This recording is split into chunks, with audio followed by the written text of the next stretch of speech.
Trainer Dwight Lodewegens, wedstrijd tegen AZ. Even kijken naar de blessures. Wie gaat u allemaal missen? Nou, we gaan in ieder geval Sam Larsen missen. Die haalt het niet. Die heeft last van de knie. Er zit een zwelling in. En dat gaat de goede kant op, maar die haalt het niet. Nee, maar u hoopt wel dat hij er volgende week alweer bij is? Dat is wel de verwachting? Ik denk dat het iets is wat een aantal dagen zou duren. Het is een soort virus, medicijnen nemen. Die knie die is al dunner geworden, maar die is nog niet helemaal klaar. Hopelijk kan hij volgende week spelen. Ja, is dat de enige speler die u mist? Nou, Lumu missen we ook. Die heeft ook een probleem. Dan hebben we Pascal Huzen nog. Bikel, maar die is al wat langer weg. En Joris Voest weten we. Nou, dat is het zo'n beetje. Ja. Geen Larsson, basisspeler. Hoe gaat u dat oplossen? Door een andere speler neer te zetten. Als ik de training zo kijk, dan wordt dat Torsby. Dat zou zomaar kunnen, ja.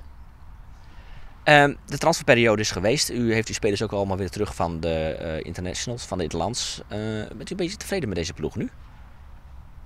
Ja, absoluut. Ik vind het een talentvolle groep, nog steeds. Hè. Ondanks dat er dus mensen zijn weggegaan.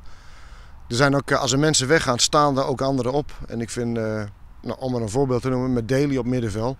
Dat is een geweldige voetballer. Sinkgraven, ja. Ja, Daly Sinkgraven. Dus er staan er ook anderen op en die kunnen zich dan ook verder ontwikkelen. Ik ben tevreden met deze groep. Ik vind dat ze heel gretig zijn, dat ze er heel veel zin in hebben.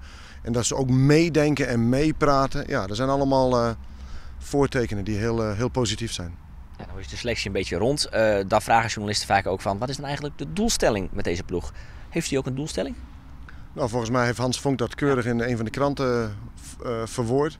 Ja. Wat moet je hier nou van verwachten? Nou, we moeten proberen om bij die eerste 8 te eindigen en dat zal nog een hele klus worden. Maar dat geeft ons niet een vrijbrief om achterover te gaan zitten. Maar we willen wel de ploeg ontwikkelen. We willen wel de spelers beter maken. We willen het elftal beter maken. Dus we gaan proberen om zo hoog mogelijk te eindigen en zo goed mogelijk te voetballen. Ja, u conformeert u zeg maar wel een beetje in die doelstelling bij de eerste 8 eindigen? Ik vond dat een heel goede interview wat hij had. En ik heb het gelezen en ja, ik vind ook wel ergens... Kijk, mensen kunnen wel eens verwachten dat je dan zomaar Nederlands kampioen gaat worden. Of dat je om de eerste 5 plaatsen gaat strijden. Maar dat moet ook inhoud hebben. Hè? Er moet ook iets achter zitten. En als je ziet wat er gebeurd is de laatste tijd, nou, dan is er veel weg.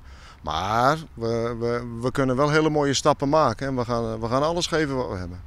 Dan is de wedstrijd tegen AZ. De ploeg ook van Alex Pastoor nu. En niet Marco van Basten, de trainer die vorig jaar hier nog trainer was in Heerenveen. Nou gaan er ook al verhalen vandaag, onder andere de Telegraaf, die meldt dat hij niet weer terugkomt bij AZ. Hoe volgt u dat allemaal? Nou, op dezelfde manier waarschijnlijk als jij dat volgt, of als de mensen dat volgen. Je leest een site, je leest een krant, je leest en je hoort wat. En dan denk je van, ja, dat is niet leuk. Dus ik heb er ook geen mening over verder. Het zijn hun problemen. Maar ik heb het zelf ook wel eens meegemaakt. En dat is geen leuke periode voor een trainer. En voor een club trouwens ook niet. Nee, bij NEC. Maar in hoeverre heeft dat nou invloed op zo'n ploeg? Ja, ik denk altijd maar dat kan 2 kanten op werken. Daar kunnen ze heel onrustig van worden. Dit is natuurlijk niet iets wat in 1 dag gebeurd is. Dat is al een aantal weken zo aan de gang. In een wat vreemde situatie. Ze kunnen ook heel veel gas gaan geven. Hè? Dat ze juist zeggen van we gaan ervoor. Dus ik kan ze ook energie geven. Wat dat wordt weet ik niet. Ik heb ook niet zoveel belangstelling voor. In dat opzicht.